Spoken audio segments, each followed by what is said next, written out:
Bismillahirrahmanirrahim. Assalamualaikum warahmatullahi wabarakatuh.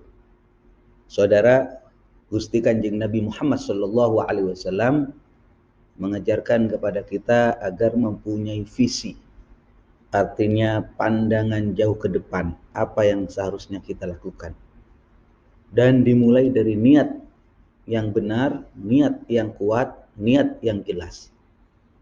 Karena di ujung sana akan menunggu apa daripada yang kita ingat, kita niatkan.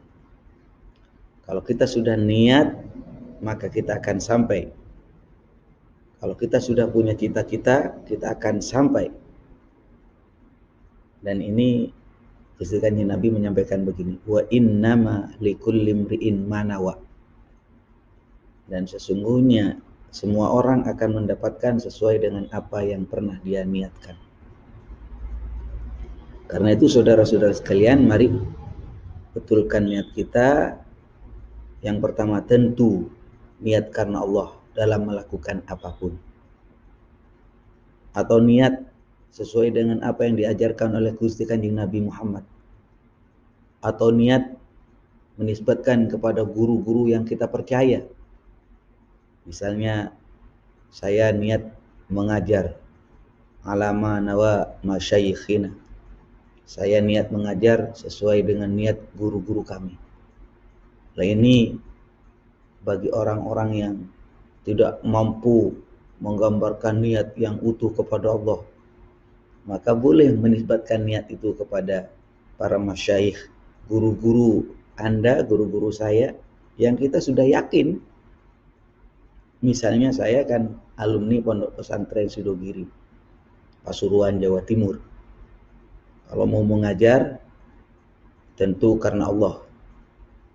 Biar tidak melencang-melencong ya, maka saya juga niat mengajar untuk mengikuti niat yang telah ditancapkan oleh para guru dan para kiai, para ulama di pondok pesantren kami. Ini adalah bentuk ketawaduan juga, tetapi langkah yang simpel ya. Karena tidak semua orang mampu menggambarkan niat kepada Allah itu secara utuh. Nah, kalau kepada guru kami, sama halnya dengan misalnya kalau Anda ditanya apa tujuan daripada Anda mengajar, misalnya ya agar menjadikan mereka itu ibadullah sholihin, hamba Allah yang soleh. Seperti apa kan? Seperti siapa mereka hamba Allah yang soleh? Ya, seperti Rasulullah. Ya pasti itu ideal. Tetapi di dalam kehidupan yang nyata yang sehari-hari untuk para santri seperti apa? Ya seperti masyayikh itu, seperti guru itu, seperti kiai itu. Jadi ini saudara-saudara sekalian untuk memudahkan, memvisualkan agar kita lebih konkret. Sehingga pondok-pondok pesantren itu memang kuat di titik itu. Kenapa? Karena pondok pesantren itu mampu menggambarkan tujuan daripada pendidikan yang sedang berjalan itu, belajar dan mengajar di sana, itu selain visi dan misi yang tertulis, tetapi juga tergambar bahwa tujuan dari seluruh proses pendidikan ini mengarah, contoh yang konkret adalah kiai dan para masyayikh di sana. Ini saudara-saudara sekalian. Sehingga mari kita niat yang benar. Kalau kita niat yang benar, akan sampai kepada kebenaran itu. Ya sesuai. Hati-hatilah dengan niatmu, hati-hatilah dengan cita-citamu, karena dia akan jadi kenyataan.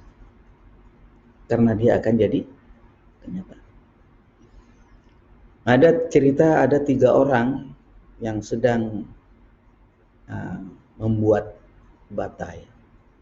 1, 2, 3. 3 orang sedang membuat bata. Ketika saya bertanya, Bapak sedang membuat apa? Kepada orang yang pertama. Dia menjawab, saya sedang membuat bata, Nak. Iya, ya saya adalah karyawan di sini dan saya sedang membuat bata. Oh ya. Akhirnya saya tanya juga kepada orang yang kedua, Bapak sedang membuat apa? Sekarang saya sedang membuat bata, Nak.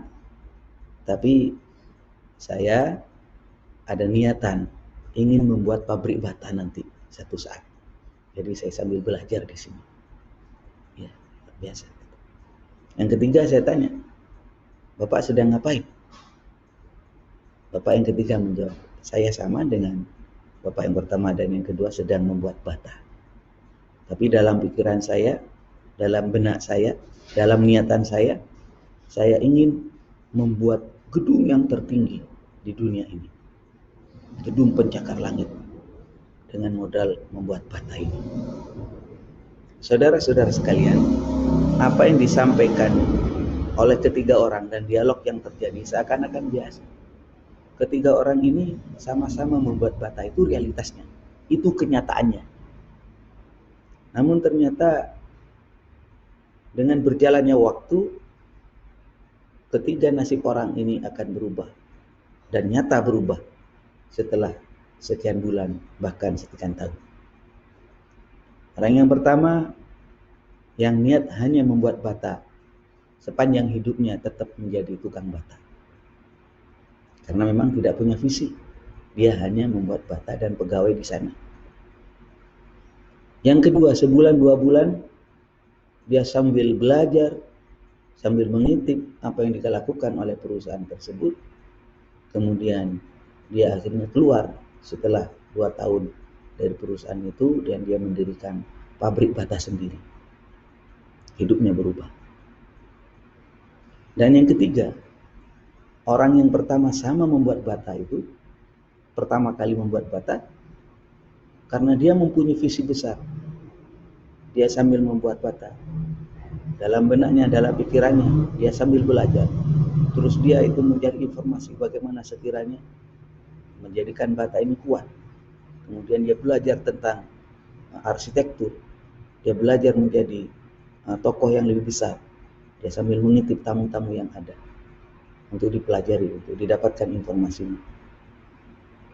3 tahun kemudian, 4 tahun kemudian, bahkan 10 tahun kemudian, dia sudah mampu mewujudkan apa yang di dalam pikirannya, apa yang di dalam benaknya. Jadi hati-hatilah. Orang ketiga-tiganya ini sama pertama kali membuat bata, tapi di ujung sana dia sedang menunggu nasibnya masing-masing. Maka hati-hatilah kita semua. Hati-hatilah dengan cita-citamu. Hati-hatilah dengan anganmu, keinginanmu, niatmu. Karena apa? Karena cita-citamu itu, mimpimu itu, niatmu itu akan jadi kenyataan. Wa innama likulli imri'in ma nawa. Karena itu, agar tidak terlalu pendek niatan kita, saya hantarkan kita bersama bahwa apa yang kita lakukan itu mari niati karena Allah Subhanahu wa taala. Dan jangan hanya kepentingan pendek semata.